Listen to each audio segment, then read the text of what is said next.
The Three Half-Moons.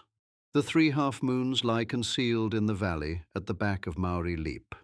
The district, as every visitor to New Zealand knows, is one of the most awe-inspiring and romantic to be found on any continent or island. The eye is bewildered by the cluster of thickly wooded peaks that, crowding closely round and looking sternly down, pour their brawling torrents into the swiftly rushing waters of the gorge. Those were great days, the days in which we camped among the giant ferns in the sheltered hollow of Tomahawk Cove. I can feel at this moment the stinging slap with which the mountain winds greeted us, morning by morning, as we emerged from our cosy tents. And there, staring at us from across the stream, was the frowning face of Maori Leap. Maori Leap is the dizzy height from whose splintered summit the graceful Kahahapa, the daughter of the dreaded war chief, made her never-to-be-forgotten plunge. In a desperate effort to save the life of her lover, Kahahapa found herself hemmed in by his fierce foes, the precipice her only possible retreat. Flashing a look of wild defiance from her beautiful black eyes, she sprang like a hunted deer from the lofty cliff, only to be impaled on a score of spears upraised from the canoe below. To our camp in this outlandish spot, John Broadbanks brought his wife and family that, together, we might share the invigorations and excitements of a glorious month in the wilds. On the evening of which I am thinking, we were shooting down at the Three Half-Moons. The entire party had been out in the boat all day, and after tea, the ladies had reminded us that the cupboard was as bare as old Mother Hubbard's. John and I picked up our guns and set off for the spot at which rabbits were most likely to be found.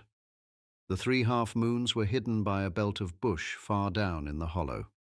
The lagoon in the valley ran back into the scrub, forming three crescent bays, and on the green flats that intervened between swamp and forest, the rabbits loved to gamble. We treated the Three Half-Moons as a kind of emergency reserve. At ordinary times we never went near the place. It was convenient to have one spot at which, when the commissariat department was in desperate straits, we could rely upon finding a ready supply. It was getting dusk, and John and I were walking in silence, side by side. It was understood between us that we took it in turns to fire. All at once I noticed the head of a rabbit, with ears erect, over the gnarled root of a tree on the fringe of the bush. It was John's turn to fire, so, uncertain as to whether he also saw it, I touched his shoulder and glanced in the direction of the telltale ears. In a flash, the roar of his gun reverberated through the valley, and the rabbit frisked away into the undergrowth. "You missed him," I said. "Nonsense!" he exclaimed, rushing forward through the cloud of smoke, and to my surprise he held aloft the limp and lifeless form of the rabbit he had shot. The rabbit that caught my eye was not the rabbit at which he fired. He had not noticed mine. I've often thought of it since. For clearly, 1. I have no right to assume that the things that I see are the things that other people see. 2. I have no right to assume that the things that other people see are the things that I see. 3. I have no right to assume, because I see a thing, that it is necessarily obvious to everybody else. 4. I have no right to assume, because I do not see a thing, that therefore nobody else can see it. My memory of the Three Half-Moons reminds me that at the best, one man's vision is a very fragmentary affair. I see a part, but only a part. John sees a part, but only a part. I miss the rabbit that he sees, and he overlooks the rabbit that catches my eye. It is at least possible that had somebody else come with us, he might have noticed a rabbit that neither of us saw. I hear people complain of having a blind spot. With all my heart I envy them, for I take it that they mean that they see the landscape as a whole, but miss a detail here and there. My trouble is much more serious. I fasten my attention on a detail here and there, and miss the landscape as a whole. This form of myopia, distressing as it is practically universal. Mr. Arnold Bennett has a capital essay on seeing life. In the development of his argument, Mr. Bennett tells of a London man who visited Paris and of a Paris lady who visited London. The Londoner who visited Paris for the first time observed immediately that the carriages of suburban trains had seats on the roof like tramcars. He was so thrilled by this remarkable discovery that he observed almost nothing else. This enormous fact occupied the whole foreground of his perspective. The French woman who went to London for the first time became the victim of a similar obsession. And, as Mr. Bennet says, no English person would ever guess the phenomenon which vanquished all others in her mind on that opening day. She saw a cat walking across a street. The vision excited her. For in Paris, cats do not roam at large in public thoroughfares. And so, for the rest of his days, the Londoner spoke of Paris as a place where people ride on the tops of trains, and the French girl spoke of London as a place where cats roam at will about the public streets.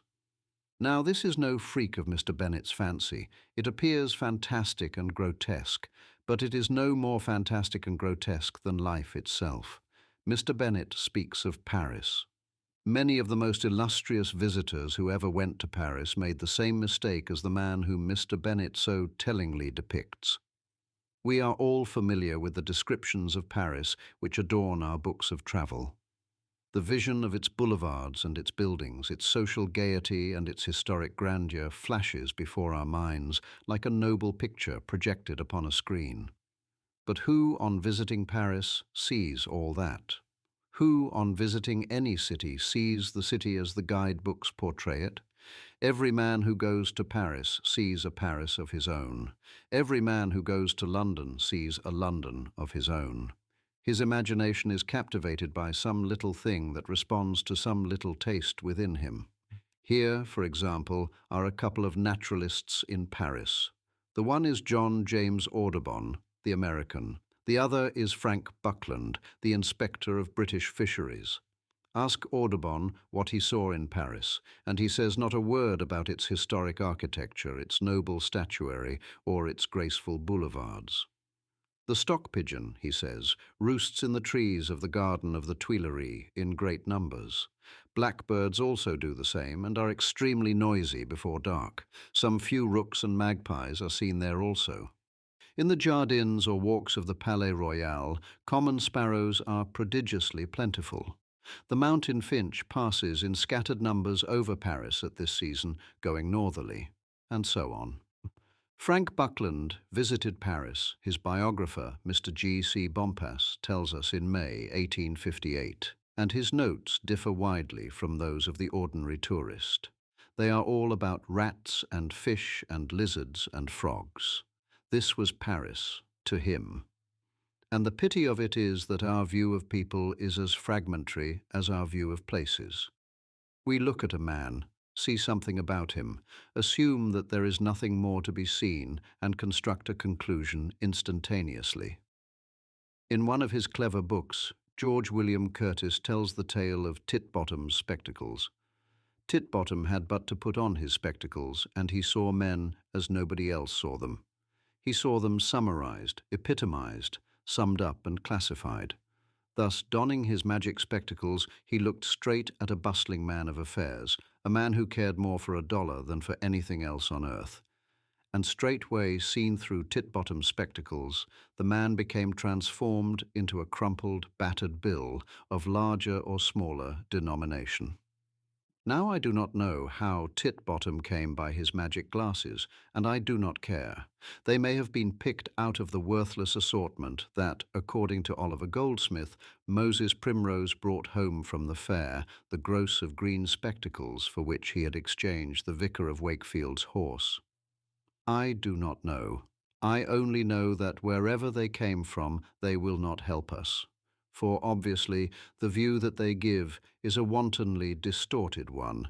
No man can, with justice, be summarized and classified as sharply as these spectacles do it. Man is essentially a mixture.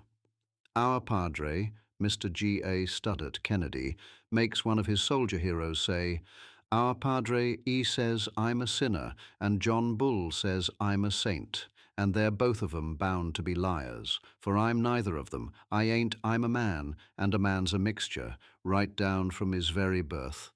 for part of him comes from heaven, and part of him comes from earth. There's nothing in man that's perfect, and nothing that's all complete. He's nubbut a big beginning, from his head to the soles of his feet. That's the worst of wearing tit-bottom spectacles. The padre sees something unlovely in the man, and putting on the spectacles, he recognizes in him a sinner. Only that, and nothing more. John Bull sees something heroic in the man, and donning the spectacles, he recognizes in him a saint.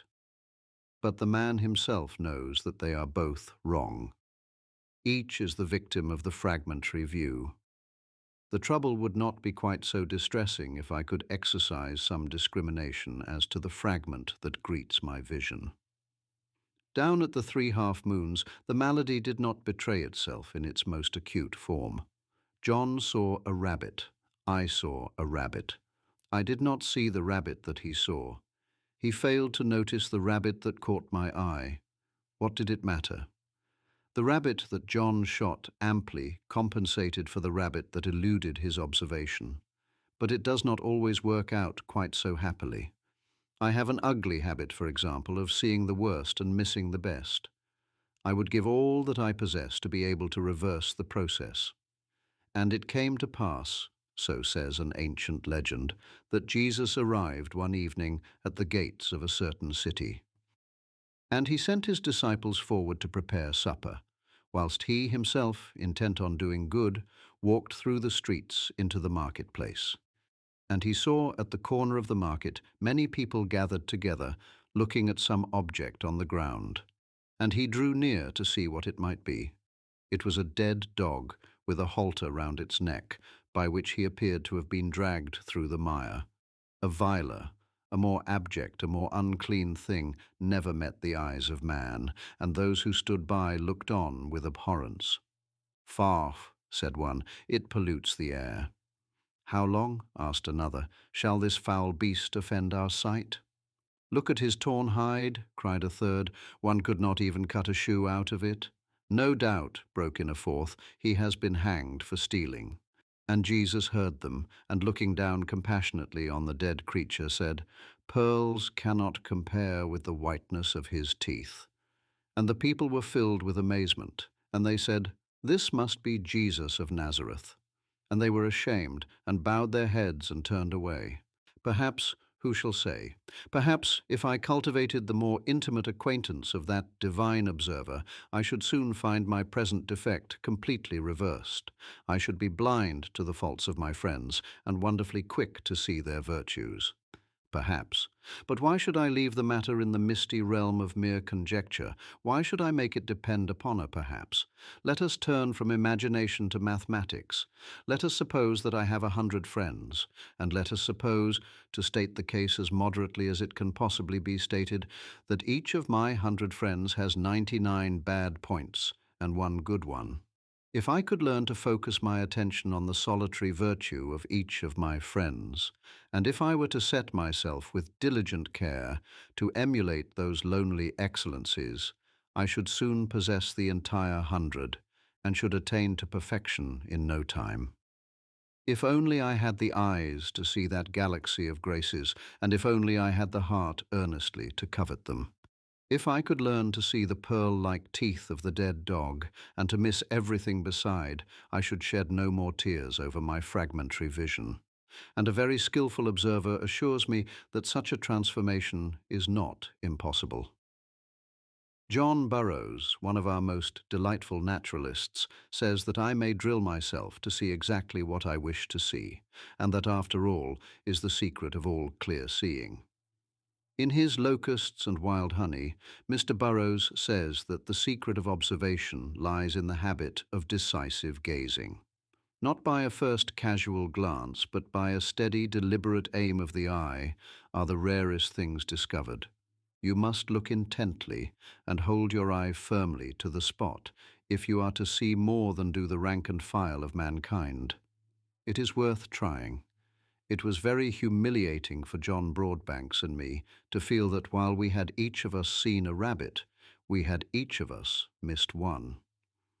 Many a time, in the years that followed, we sat together on the rocks to which we moored our boat at Tomahawk Cove, and, glancing across the river at the massive form of Maori Leap, laughed long and loudly over our experience at the Three Half Moons.